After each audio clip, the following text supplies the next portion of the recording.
નુપુર અત્યારે પણ જે એક પછી એક રુઝાન સામે આવી રહ્યા છે અને લોકો પણ અત્યારે પ્રતિક્રિયાઓ આપી રહ્યા છે. Over to you. બિલકુલ બિલકુલ એટલે શરૂઆતમાં જે રુઝાન આવી રહ્યા છે, ભારતીય જનતા પાર્ટીની પેનલ પર પેનલ નગરપાલિકામાં જીતી રહી છે. તાલુકા પંચાયત, જિલ્લા પંચાયતમાં પણ ભારતીય જનતા પાર્ટીનો દબદબો કાયમ શરૂઆતમાં દેખાઈ રહ્યો છે. આ શરૂઆતની રુઝાનની અંદર ત્યારે શું પરિસ્થિતિ છે, ક્યાં શું? હેમલ મારી સાથે જોડાયા છે દાહોદથી.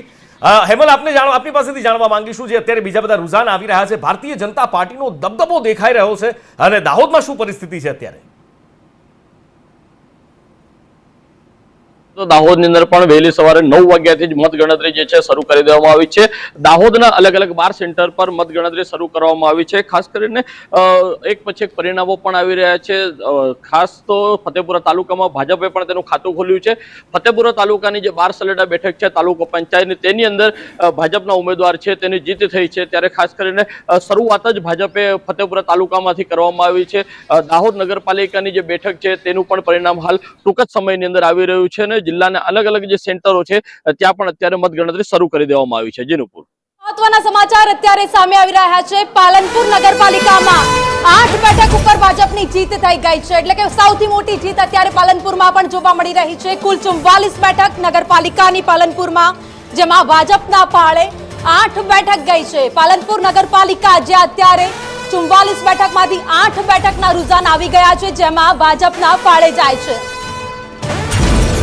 તો ગાંધીનગરની વાત કરીએ, જ્યાં કોંગ્રેસે ખાતું ખોલી દીધું છે. ગાંધીનગરમાં કોંગ્રેસનું ખાતું ખુલતું જોવા મળી રહ્યું છે. મોટી ભોયણ જિલ્લા પંચાયતની બેઠક પર કોંગ્રેસના વિજેતા થયા છે, એટલે કે ભાજપ માટે થોડુંક કાચું કપાય એવું લાગી રહ્યું છે અહીંયા, કારણ કે કોંગ્રેસની જીત થઈ છે. અડાલજ વિસ્તારની વાત કરીએ, જ્યાં અત્યારે અડાલજમાં ભાજપ આગળ ચાલી રહી છે. ભાજપની જીત થઈ છે. ગાંધીનગર જિલ્લા પંચાયતનું પરિણામ પણ સામે આવી રહ્યું છે. અડાલજ જિલ્લા પંચાયત પર ભાજપનો વિજય થયો છે. ગાંધીનગરમાં અડાલજ પંચાયતની આપણે વાત કરી, પરિણામ સામે આવ્યું, જ્યાં અત્યારે ભાજપની જીત થઈ છે.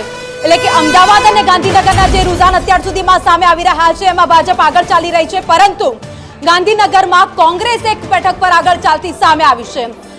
અને અંકલેશ્વરની વાત કરીએ, અંકલેશ્વર નગરપાલિકા 9 વોર્ડની અત્યારે મતગણતરી ચાલી રહી છે. મતગણતરી દરમિયાન 36 બેઠક જેની એક સાથે ગણતરી ચાલી રહી છે. ભાજપના ફાળે કુલ 4 બેઠકો ગઈ છે અંકલેશ્વરમાં, એટલે કે અંકલેશ્વરમાં પણ અત્યારે ભાજપ આગળ ચાલી રહ્યું છે.